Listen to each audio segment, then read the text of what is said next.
Well, right now, I think it's important to understand some schools across Pennsylvania receive 10% of their funding from the state, while others are receiving 78% of their funding from the state. We have a huge disparity across this Commonwealth, and we need to begin addressing it.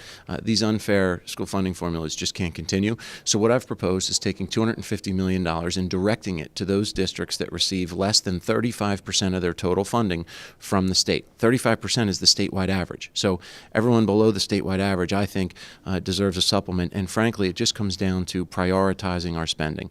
We have a constitutional and a moral obligation to our students in our schools, and that has to trump any contributions to some segment of an industry.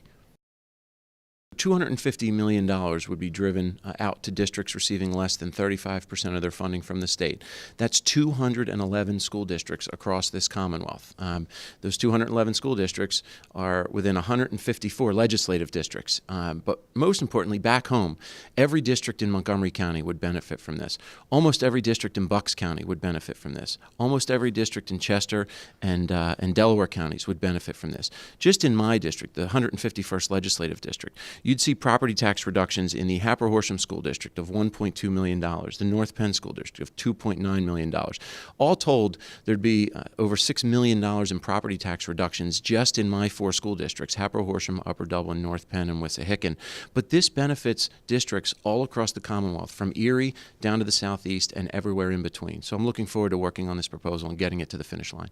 And finally, where are we at in the legislative process? I understand that this that hasn't been actually introduced yet. You're getting some co-sponsors. How's that going? Right now, there's been tremendous interest in this. There's a number of us who've been talking about this issue and working on this issue for several years. Now that there's a concrete proposal to help try to address it, the co-sponsors are coming, and then I look forward to introducing the bill and working with the committees to get it out of committee and hopefully to the House floor for consideration.